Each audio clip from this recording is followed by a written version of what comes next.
Hello students, हम कर रहे थे अपना चैप्टर नंबर 2 जिसका नाम है पॉलिनोमियल। तो हम कर रहे थे उसी एक्सरसाइज 2.2। तो 2.2 का फर्स्ट क्वेश्चन हम कर रहे थे। उसके फर्स्ट क्वेश्चन के हमने 3 पार्ट पिछली वीडियो में कर लिए थे। आज हम करेंगे अपने बचे हुए अगले 3 पार्ट।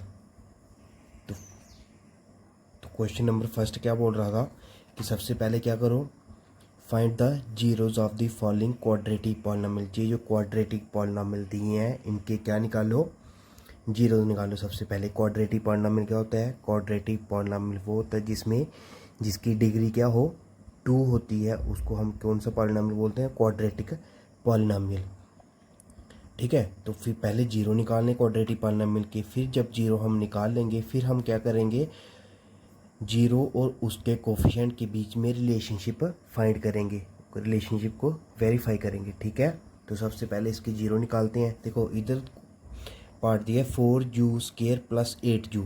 इधर देखो मिसिंग टर्म क्या है, देखो क्वाड्रेटिक पॉलिनोमियल की जनरल फॉर्म क्या होती है? ax² plus bx plus c। देखो स्केयर वाली है इधर, एक्स वाली भी है यानी जू वाली है, मिसिंग कौन है? कांस्टेंट। तो इसका मतलब अगर कांस्टेंट मिसिंग है तो कांस्टेंट कुछ नहीं, तो मतलब जीरो हो सकता है ना। जीरो मतलब कुछ नहीं है ना। अब हम इसके क्या निकालेंगे? जीरो। तो जीरो निकालने के लिए हमें क्या करने पड़ेगा, इसको किसके बराबर करने पड़ेगा? ज़ीरो के बराबर। ठीक है, तो ज़ीरो के बराबर कर लिया हमने। अब हम क्या करेंगे, इधर से देखो क्या कॉमन निकलता है। जीरो मतलब कुछ नहीं, जीरो लिखो या नहीं लिखो वो अपनी मर्जी है, मैंने आपको सिर्फ समझाने के लिए लिखा है। ठीक है, अब इधर इन दोनों में से देखो क्या कॉमन निकलता है, 4u कॉमन निकलता है ना। अब इधर से 4u बाहर चला गया, पीछे क्या बचा? सिर्फ एक जू, 4 बाहर चला गया। ठीक है, और जू की पावर 2 थी तो एक जू बाहर चला गया था, एक जू बचा इधर। ठीक है, अब इधर 4 बाहर चला गया था, पीछे क्या बचा? 2, और जू भी बाहर चला गया तो जू भी, ठीक है, इक्वल टू 0। अब हम निकालिए कॉमन। अब देखो 4u इक्वल टू 0 के बराबर हो सकता है, और जू प्लस 2 इक्वल टू जे भी किसके बराबर है? यू के बराबर, 0 के बराबर। तो यू की वैल्यू कितनी आई? 0 डिवाइड बाई 4, और यू की वैल्यू कितनी आई? -2। तो यू की वैल्यू 0 डिवाइड बाई 4 मतलब 0 ही होता है। ठीक है, 0 को डिवाइड करेंगे 4 के साथ 0 ही आता है।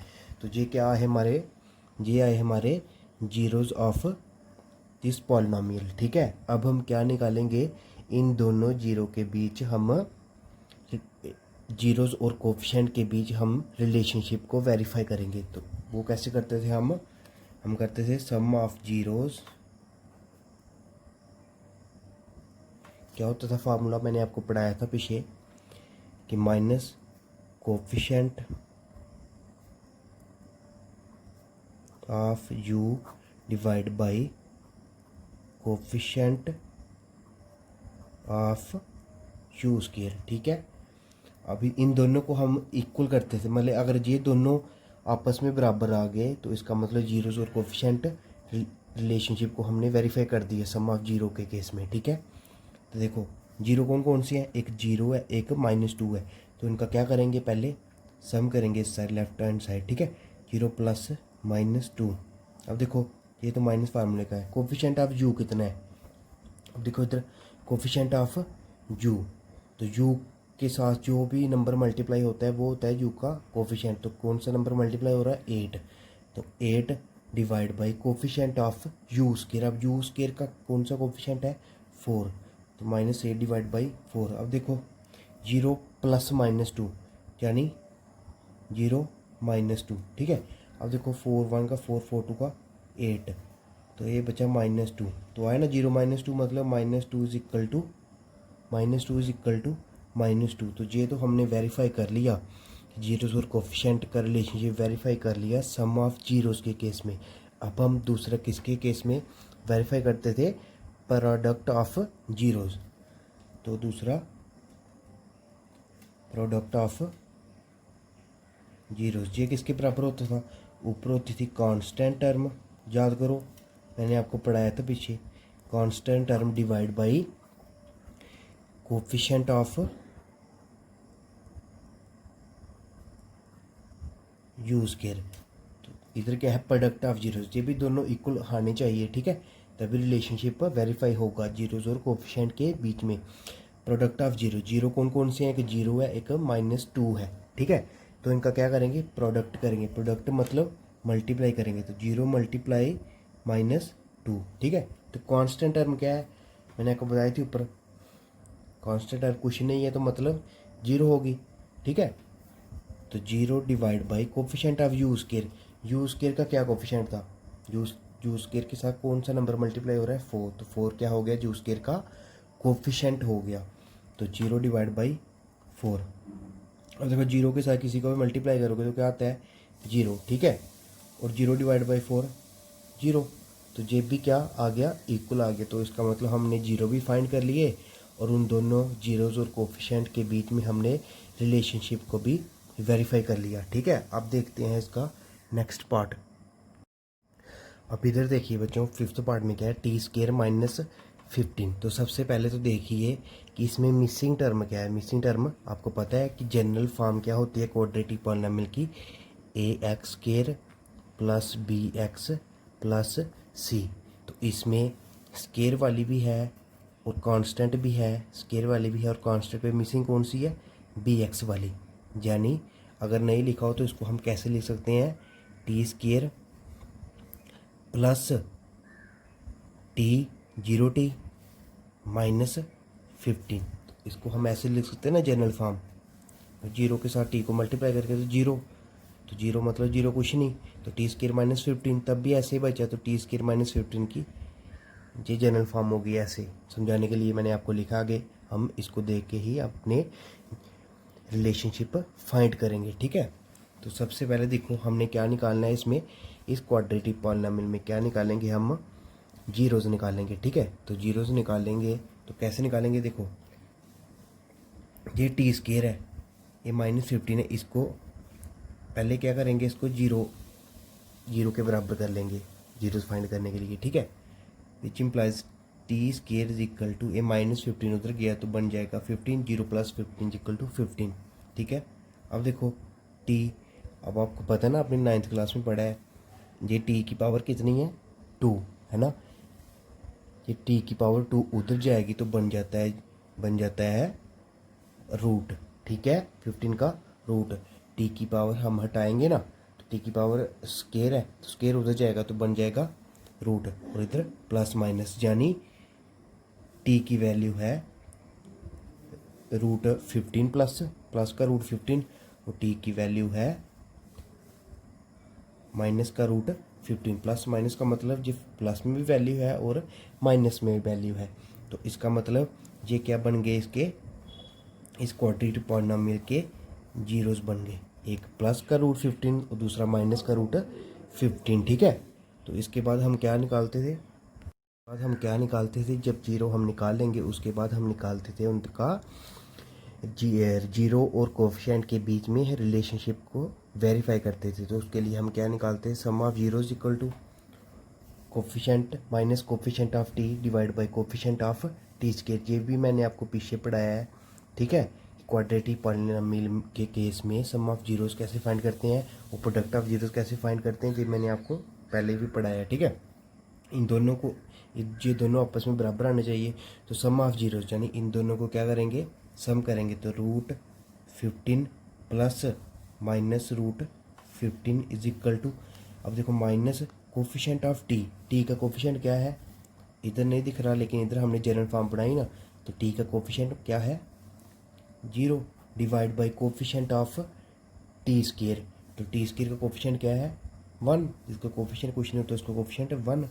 अब देखो इधर √15 plus minus √15 equal to 0 divide by 1, 0 ही होता है, तो √15 में से माइनस किया √15 तो कितना बचता है, 0 इज इक्वल टू 0, तो ये तो आगे बराबर, ठीक है। सम ऑफ जीरोस को हमने वेरीफाई कर लिया। अब प्रोडक्ट ऑफ जीरोस किसके बराबर होता है, constant term divide by coefficient of T square. तो जीरोस क्या निकाले थे हमने, √15 प्लस का मल्टीप्लाई, प्रोडक्ट करनी ना, प्रोडक्ट मतलब मल्टीप्लाई, तो √15 लेकिन माइनस का, ठीक है, √15 लेकिन माइनस का है, ठीक है। एक प्लस का था, ये जीरोस एक प्लस का था एक माइनस का है, ठीक है। उसके बाद कांस्टेंट टर्म क्या है, देखो कांस्टेंट टर्म क्या है, 15 है, यानी -15, ठीक है, -15 है, डिवाइड बाई, ये माइनस कहाँ से आया, ये वाला माइनस, ठीक है, divide by coefficient of T square, T square का कोफिशिएंट क्या है, 1 है, टी स्क्वायर का कोफिशिएंट 1 है, इसका कोफिशिएंट कुछ नहीं होता, उसको कोफिशिएंट कितना होता है, 1। अब देखो इधर √15 को मल्टीप्लाई किया √15 के साथ, इधर माइनस है, माइनस आ जाएगा बाहर, तो √15 मल्टीप्लाई √15, ये अंडरूट के अंदर आ जाएगा, ठीक है, 15 multiply 15 is equal to -15 divide by 1, मतलब -15 ही, ठीक है। अब देखो -√15 मल्टीप्लाई 15, यानी 15 को हम 2 बार मल्टीप्लाई कर रहे हैं, तो इसका मतलब 15 का स्क्वायर हो जाएगा अंदर, ठीक है, इज इक्वल टू -15। अब देखो माइनस, आपको पता है स्क्वायर और रूट कैंसिल हो जाते हैं, स्क्वायर और रूट कैंसिल हो जाते हैं, तो ये कैंसिल हुई तो पीछे बचा -15, तो -15 इज इक्वल टू -15, तो ये भी बराबर आ गया। तो इसका मतलब हमने इस क्वाड्रेटिक पॉलिनॉमियल के जीरोज़ भी फाइंड कर लिए, और फिर उन जीरोज़ और कोफिशिएंट के बीच में हमने रिलेशनशिप को भी वेरीफाई कर लिया। तो अब देखते हैं अपना नेक्स्ट पार्ट। अब इस पार्ट में भी हम क्या करेंगे, इस क्वाड्रेटिक पॉलिनॉमियल के सबसे पहले जीरोस फाइंड करेंगे, फिर उन जब जीरो फाइंड हो जाएंगे तब जीरोस और कोफिशिएंट के बीच में रिलेशनशिप को वेरीफाई करेंगे। तो सबसे पहले जीरो फाइंड करने के लिए हम क्या करते थे, इस क्वाड्रेटिक पॉलिनॉमियल को किसके बराबर करना है, 0 के बराबर, तो 3x² minus x minus 4 equal to 0, तो विच इम्प्लाइज, अब देखो इसके क्या निकालने हमने, इसको ब्रेक करना सेंटर वाले टर्म को, ठीक है। तो कैसे करते थे, 3x² plus 3x minus 4x minus 4 equal to 0, plus minus minus, तो 4x में से 3x निकाले तो x बचा, माइनस का माइनस, ठीक है, कर लिया ब्रेक। ब्रेक करना तो आपको आता है, 9th से आप पढ़ रहे हो, है ना। इसको ब्रेक करना यानी स्प्लिट करना, जब भी स्प्लिट करोगे तो उसको प्लस माइनस करके यही वाली टर्म आनी चाहिए, तो आ रही है ना, माइनस एक्स है ऊपर, तो plus 3x minus 4x, plus minus minus होगा, इसका मतलब माइनस करना, तो 4x में से 3x निकाले तो 1x बचा, x बचा, लेकिन साइन किसका आएगा, माइनस का, क्योंकि बड़े नंबर के साथ क्या है, माइनस है, ठीक है। उसके बाद देखो इधर से क्या कॉमन निकलता है, 3x कॉमन निकलता है इन दोनों के बीच में, ठीक है, इन दोनों के बीच में क्या कॉमन निकलता है, 3x, तो 3x बाहर गया इधर से, तो 3 बाहर चला गया, एक x भी बाहर चला गया, पीछे 2x थे तो एक x बचा, x प्लस इधर से 3x बाहर चला गया तो बचा 1। अब पीछे बीच से कॉमन आएगा, इन दोनों के बीच में कॉमन आएगा 4, ठीक है, माइनस का 4। अब पीछे क्या बचा, x प्लस 1, तो -4 मल्टीप्लाई x माइनस 4x, फिर प्लस माइनस माइनस 4 1 जा 4, तो ये क्या है हमारे, अब देखो 3x माइनस 4 क्या है, x प्लस 1 इक्वल टू 0, यानी J B is equal to 0 होगा, J B is equal to 0 होगा, 3x minus 4 is equal to 0। इसमें हम कौन कौन सी टर्म लेते हैं, 3x माइनस 4, एक तो जे लेते हैं फैक्टर, ठीक है, एक लेते हैं x प्लस 1, ठीक है, 3x minus 4 is equal to 0, और दूसरा आएगा x plus 1 is equal to 0। अब देखो इधर से कॉमन आता है, x इज इक्वल टू, ये -4 उधर जाएगा तो बन जाएगा प्लस का 4, ये 3 इधर मल्टीप्लाई में तो उधर जाएगा तो बन जाएगा डिवाइड में 3, ठीक है, तो x is equal to J plus 1 उधर जाएगा तो -1, तो जे क्या आ गए हमारे, जीरोज़ आ गए। तो हमने क्या कर लिया, अपने जीरो फाइंड कर लिए। उसके बाद हम क्या करते थे, जीरोज़ और कोफिशिएंट के बीच में रिलेशनशिप को वेरीफाई करते थे। उसको वेरीफाई करने के लिए हम क्या करते थे, sum of zeros equal to sum of zeros equal to minus coefficient of x divide by coefficient of x के, इन दोनों को हम क्या करते थे, इक्वल प्रूव करते थे, ठीक है। तो सम ऑफ जीरोज़ यानी ये वाले जीरोज़, इन दोनों को क्या करेंगे हम, प्लस करेंगे, ठीक है, प्लस किया is equal to minus coefficient of x, x का क्या कोफिशिएंट है, -1 है, ठीक है, -1 है, divide by coefficient of x square, x square का क्या कोफिशिएंट है, 3 है, ठीक है। अब इधर से देखो 4 डिवाइड बाई 3 प्लस माइनस होगा -1 इज इक्वल टू, ये माइनस माइनस हो जाएगा 1 डिवाइड बाई 3, तो माइनस माइनस हो गया प्लस, माइनस माइनस हो गया प्लस, प्लस का 1 डिवाइड बाई 3। अब इधर से हम लेंगे क्रॉस मल्टीप्लाई करेंगे, ठीक है, क्रॉस मल्टीप्लाई कर लो, जा एलसीएम लेके कर लो, तो 4 1 का 4 माइनस 3 1 जा 3 divide by 3 is equal to 1 divide by 3। और 4 माइनस 3 में से 4 में से 3 माइनस किया तो 1 divide by 3 is equal to 1 divide by 3, तो ये आ गया इक्वल। अब हम फाइंड करते थे अपने प्रोडक्ट ऑफ जीरोस, तो product of zeros quadratic polynomial के केस में किसके बराबर होता था, कांस्टेंट टर्म, ठीक है, divide by coefficient of x square. अब देखो प्रोडक्ट ऑफ जीरोस यानी जो जीरोस हमारे पास दो आए हैं उनकी क्या करनी, मल्टीप्लिकेशन करनी, ठीक है। तो एक जीरो था 4/3, दूसरा था -1, तो दोनों को क्या करेंगे 4/3 मल्टीप्लाई -1। अब देखो कांस्टेंट टर्म क्या थी, कांस्टेंट टर्म थी हमारे पास -4, ठीक है, -4 divide by coefficient of x square, तो कोफिशिएंट ऑफ एक्स स्क्वायर हमारे पास है 3, ठीक है। तो इनको मल्टीप्लाई करके आता है, अब मल्टीप्लाई है इसका मतलब सीधे सीधे करनी, तो 4 मल्टीप्लाई -1 होता है -4, डिवाइड में 3 भी है ना 3, तो is equal to -4 divide by 3, तो ये भी इक्वल आ गए। तो इसका मतलब हमने इस क्वाड्रेटिक पॉलिनोमियल के जीरोस भी फाइंड किए, ठीक है, जो दो जीरो आए, एक आया 4 डिवाइड बाई 3, दूसरा आया -1। फिर हमने क्या किया, उन जीरोस और कोफिशिएंट के बीच में रिलेशनशिप को वेरीफाई कर दिए। वेरीफाई कैसे किया, हमें पता है sum of zeros equal to minus coefficient of X divide by coefficient of X के बराबर होता है क्वाड्रेटिक पॉलिनोमियल के केस में, ठीक है। और प्रोडक्ट ऑफ जीरोस किसके बराबर होता है, constant term divide by coefficient of x square. तो हमने उन दोनों साइड को क्या कर दिया, इक्वल कर दिया। तो जब इक्वल हो गए दोनों साइड, तो इसका मतलब उनका रिलेशनशिप वेरीफाई हो गया, ठीक है।